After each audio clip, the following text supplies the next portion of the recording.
membincang spiritualitas Gus Dur, pada dasarnya kita membincang ikatan ruhaniyah antara santri dengan gurunya, antara salik dengan mursyidnya. Ini menarik ya, karena kalau misalnya kita membincang Gus Dur, mau tidak mau kita harus melihat backgroundnya sebagai seorang putra kiai, sebagai seorang cucu kiai. Jadi keunikan NU ini ya seperti ini.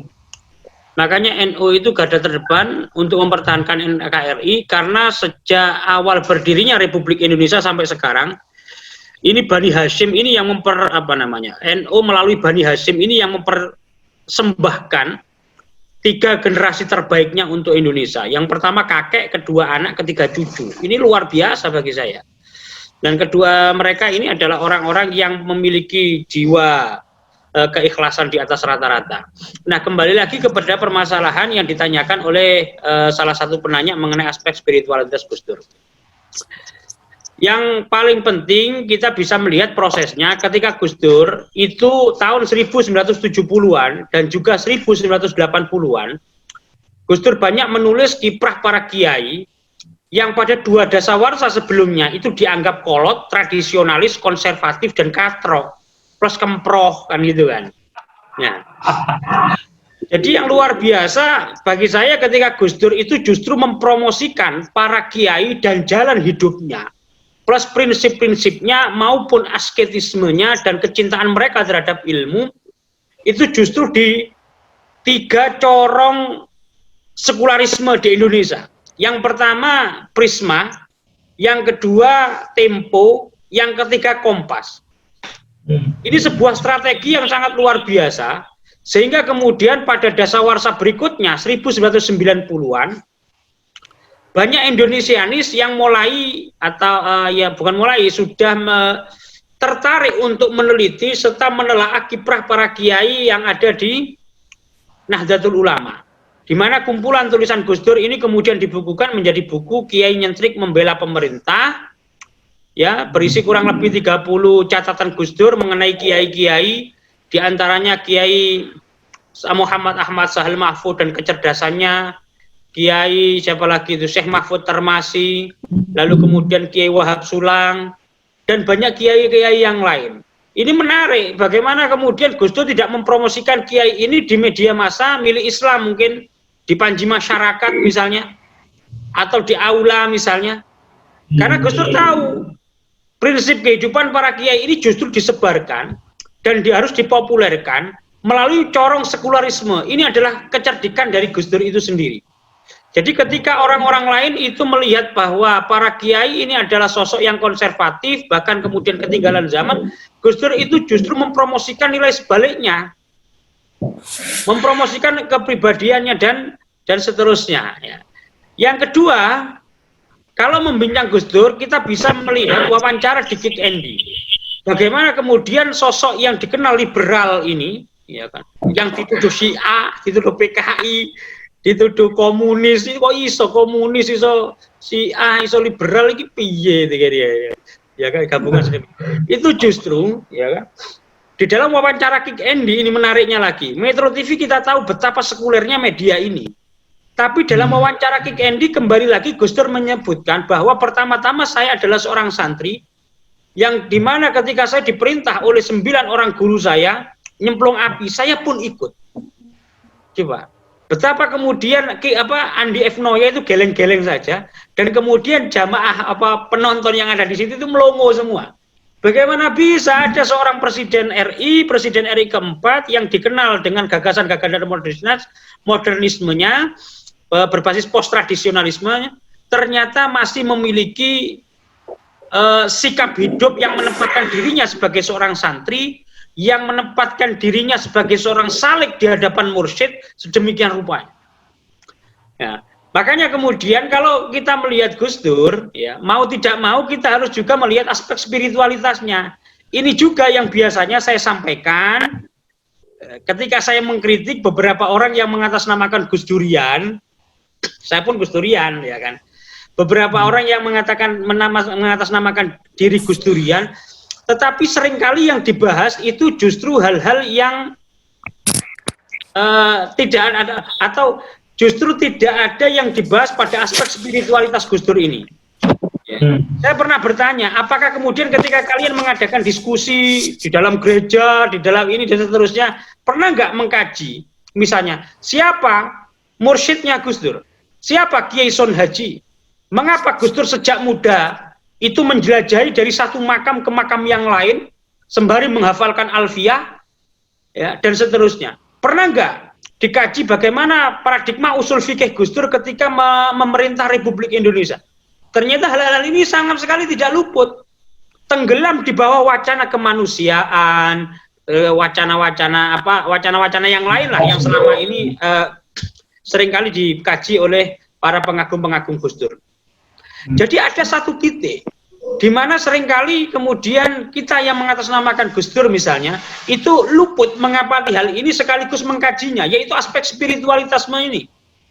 Gus Dur itu konon ketika ada di Mesir sudah kita tahu kalau Gus Dur sering ke bioskop dan perpustakaan daripada Universitas Al-Azhar. Tapi yang jarang kita ketahui, Gus Dur juga melakukan penjelajahan dengan mendatangi satu makam ke makam yang lain. Demikian pula ketika di Baghdad.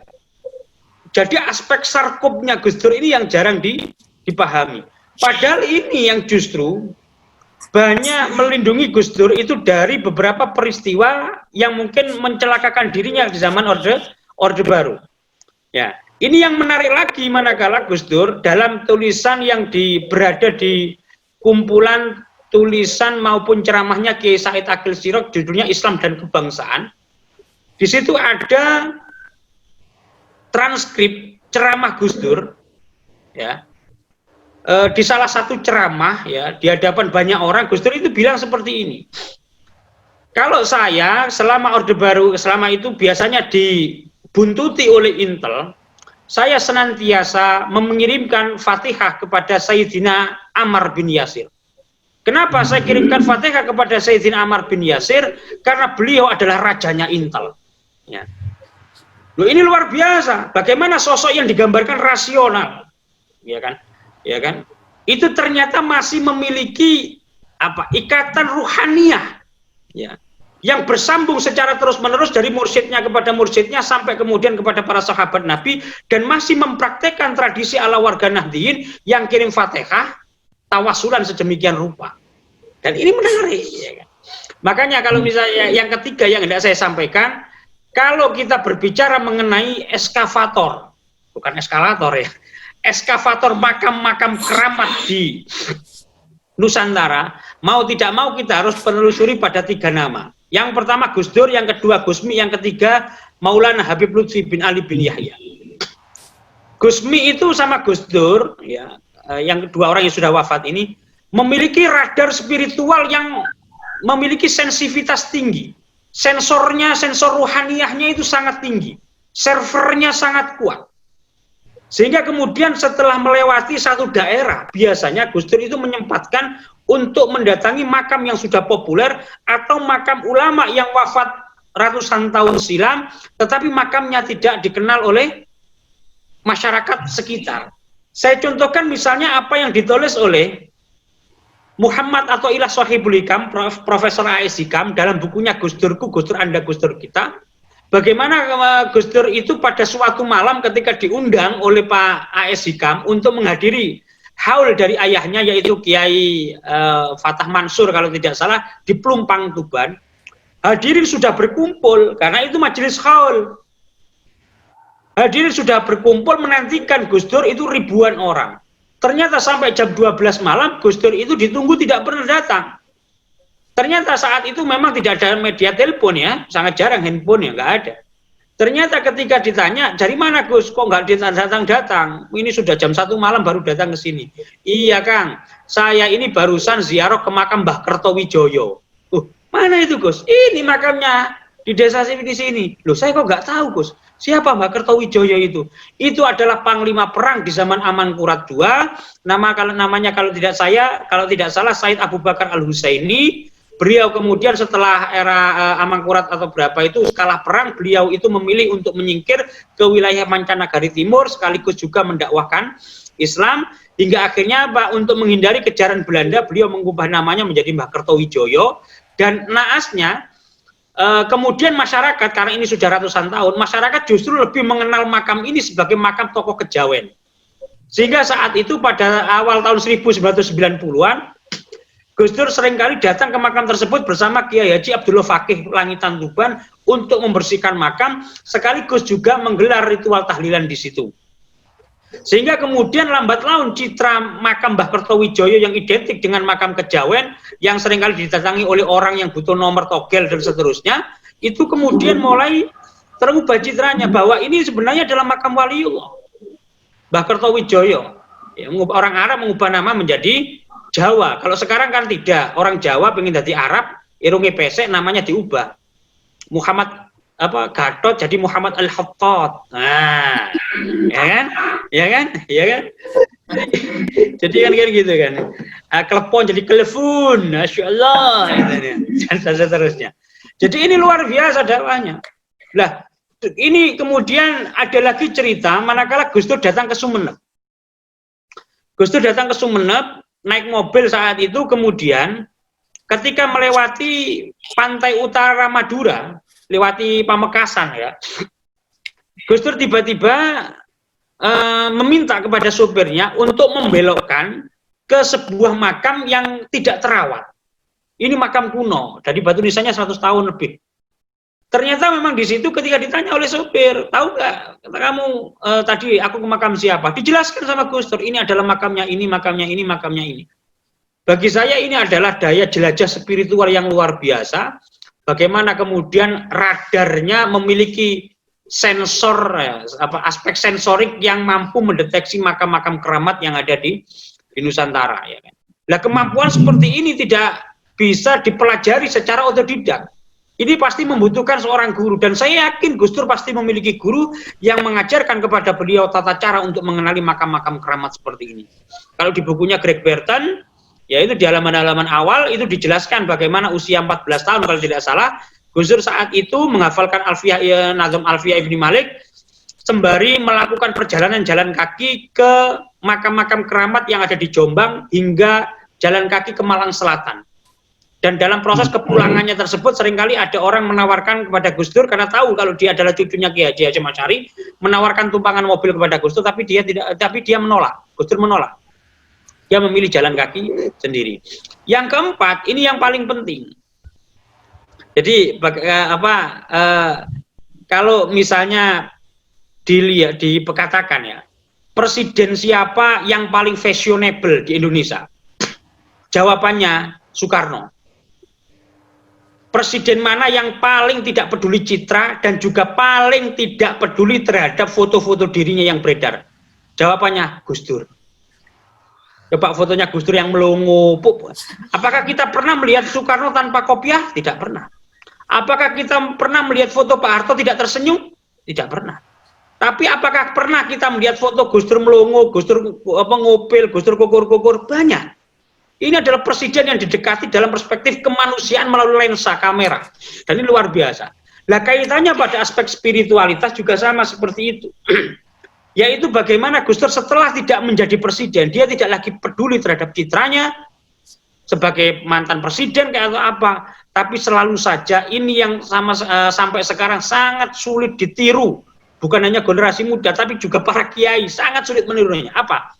Daya jelajah Gus Dur menjelajahi sekujur tubuh Nusantara dengan bersilaturahim kepada para ulama yang sudah wafat maupun masih hidup. Dan utamanya pada kiai-kiai kampung. Dan saya pernah mendengar dari guru saya, Gus Dur ini memiliki kemampuan juga dalam mengenali wali-wali yang masih hidup di Indonesia. Biasanya wali-wali ini setelah disowani oleh Gus Dur, merasa kedoknya terbuka, tidak berselang lama biasanya wafat. Coba dicek itu. Jadi seolah-olah memohon kepada Allah, ya Allah, ini kedokku, satirku telah terbuka, hijabku telah terbuka, kemasturanku telah termasyhurkan oleh sosok bernama Abdurrahman Wahid ini. Tolong cabut nyawaku saja kan gitu. Saya takut kemasyhuran ini akan menjebak diriku pada rutinitas duniawi. Mungkin seperti itu. Banyak sekali itu. Di Nganjuk ada, terus di beberapa titik lah ya, ada beberapa orang seperti ini. Jadi ini aspek spiritualitas Gus Dur. Makanya kalau misalnya kita soal Gus Durian dan seterusnya, ketika haul Gus Dur pada bulan Januari kemarin kalau tidak salah, saya diundang oleh komunitas Gus Durian Jember untuk hadir dalam acara haul Gus Dur. Haulnya dilaksanakan di Gereja Santo Yusuf, ya kan? Diadakan di Gereja Santo Yusuf. Apa yang saya sampaikan? Apakah kemudian saya harus menyampaikan pandangan-pandangan atau titik temu atau soal persamaan titik temu agama dan seterusnya sebagaimana seringkali disampaikan oleh beberapa teman-teman kita yang kebablasan pemikirannya itu? Enggak, ngapain saya? Di hadapan Gus Durian dan juga di hadapan orang-orang lintas agama, saya menyampaikan aspek spiritualitas Gus Dur. Bagaimana Gus Dur itu bersahabat akrab dengan Ibu Gedong Bagus Oka. Bagaimana Gus Dur itu bersahabat dengan para biksu. Bagaimana Gus Dur itu bersahabat dengan pendeta Hindu sehingga orang Hindu datang ke Indonesia, pendetanya itu menitipkan nasib umat itu kepada Gus Dur. Ini yang saya jelaskan. Yang kedua yang saya jelaskan adalah pandangan batin Gus Dur yang jernih. Dan saya tidak tertarik untuk menjelaskan mengenai agama, semua agama sama dan seterusnya. Karena kalau kita lacak, Gus Dur sama sekali tidak pernah mengatakan semua agama itu sama. Silakan cek di berbagai tulisan Gus Dur. Tidak ada kalimat itu. Kalau Gus Dur mengatakan semua agama sama di hadapan hukum di Indonesia dan konstitusi di Indonesia, ya pernah. Tapi ketika mengatakan semua agama sama sebagaimana biasanya disampaikan oleh aktivis-aktivis itu, Gus Dur tidak pernah. Beberapa orang seringkali mengutip nama-nama Gus Dur untuk melakukan atau mengabulkan proposal atas nama seperti ini, padahal Gus Dur tidak pernah mengatakan seperti itu. Gus Dur tetap setia pada identitas Islam Ahlus Sunnah wal Jamaah An-Nahdiyah. Yang kedua, tetap peduli pada ikatan relasional antara murid dengan mursyid, antara santri dengan kiai. Dan ini tidak akan pernah kita jumpai pada orang-orang yang menebeng nama Gus Dur untuk mengkampanyekan persamaan antara agama kayak apa, nggak akan pernah. Ya. Ini bagi saya kan. Jadi aspek spiritualitas Gus Dur ini yang harus kita angkat di samping kemanusiaan, demokratisasi, persamaan di hadapan hukum, ya kan, pembelaan terhadap kaum mustadafin dan seterusnya. Jadi bagaimana hal-hal semacam ini ya, termasuk orang-orang yang dimunculkan Gus Dur. Pertama Gusmi ya kan, diantaranya itu kan. Gusmi wajah sebuah kerinduan, obituari terhadap Kiai Haji Hamim Jazuli. Bagaimana posisi tangan Gus Dur? Ayo kita lacak sekarang. Posisi tangan Gus Dur manakala bertemu dengan Gusmi, ketika Gusmi saat itu menyampaikan ceramah dalam pernikahan di Jember. Gus Dur disambut sedemikian rupa, rekamannya kurang begitu jelas, tapi posisi tangan atau gestur tubuh Gus Dur di hadapan Gusmi itu adalah gestur tubuh seorang murid di hadapan Salik. Ketika Gus Dur bertemu dengan Mbah Lim, itu juga sama. Mbah Lim itu kelahiran tahun 1924. Gus Dur kelahiran 1940, tentu memposisikan Mbah Lim sebagai sosok senior, sekaligus juga sosok guru yang sangat dihormati. Ini bagi saya sebuah luar biasa. Kita cermati juga posisi Gus Dur, posisi gestur tubuhnya Gus Dur manakala bertemu dengan para ulama. Ketika Gus Dur sowan 1 hari setelah terpilih jadi presiden, beliau sowan Kiai Haji Abdullah Salam, Kajen, Pamanda Kiai Haji Ahmad Sahal Mahfud, itu sowan kalau tidak salah 22 Oktober 1999, itu sowannya adalah sowan yang menempatkan diri di hadapan kiainya. Makanya Kiai Haji Abdullah Salam saat itu bertanya melalui telepon. Ketika Gus Dur telepon kalau beliau mau sowan, yang pertama kali ditanyakan oleh Kiai Haji Abdullah Salam itu adalah Gus Dur sowan ke sini sebagai apa? Sebagai presiden atau santri? Kalau sebagai presiden silakan datang sebagai tamu kehormatan melalui pintu depan. Tapi kalau Gus Dur datang ke sini sebagai seorang santri, silakan lewat pintu sebagaimana Gus Dur lewat biasanya. Gus Dur pun datang. Yang dilakukan oleh beliau dengan saat itu adalah melewati pintu belakang, melewati jemuran para santri. Artinya apa? Gus Dur datang kepada seorang ulama, Gus Dur datang kepada seorang zahid, kepada seorang fakih, seorang hamilul Quran. Sebagaimana raja-raja Majapahit dulu sowan di hadapan resi dengan membuang identitas keduniawian. Gus Dur posisinya saat itu mencium tangan Kiai Haji Abdul Salam. Demikian pula ketika sowan ke Guru Abah Anom, posisi seorang santri. Sowan kepada Abah Guru Sekumpul. Sowan kepada Habib Abdullah bin Abdul Qadir bil Faqih Malang. Sebagai seorang santri, gesturnya itu menunjukkan gestur ketundukan seorang santri di hadapan kiainya. Sowan kepada Tuan Guru Zainuddin Abdul Majid Pancor Lombok juga sama. Kepada Tuan Guru Sekumpul juga sama. Terus kemudian banyak sekali lah kalau kita contoh. Hal-hal semacam ini yang harus kita sebarkan, termasuk ketika Mas Novel misalnya mengisi anak-anak PMII. Ayo kita sampaikan hal-hal semacam ini. Oke. Itu. Ya.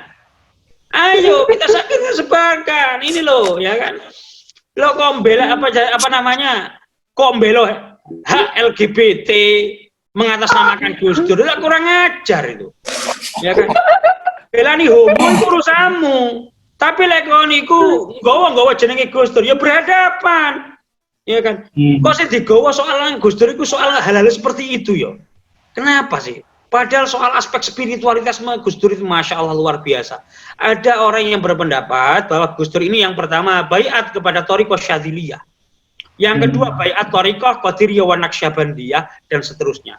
Aspek spiritualitas Gus Dur dan baiat kepada Gus Dur kepada tarekat ini kadangkala sama misteriusnya dengan baiat Thariqahnya Pangeran Diponegoro kepada Thariqah Syatoriyah maupun kepada Thariqah Naqsyabandiyah. Hal ini yang harus kita ungkapkan. Biar anak-anak muda itu juga tahu. Ini yang paling penting diucapkan itu bukan soal demokratisasi dan seterusnya. Ini guru-guru spiritual Gus Dur. Makanya benar ketika Kiai Yahya Khalil Saquf itu menunjukkan draft biografi Gus Dur yang ditulis oleh Greg Barton. Ditunjukkan saat itu di Istana Kepresidenan. Ngapunten Gus, ini draft naskah biografi panjenengan yang ditulis oleh Greg Barton. Coba bacakan. Gus Dur mendengarkan dengan seksama. Dan kemudian di akhirnya Gus Dur itu bilang kepada Gus Yahya itu, saya itu tidak liberal sebagaimana dikira oleh Greg Barton. Terus apa ya?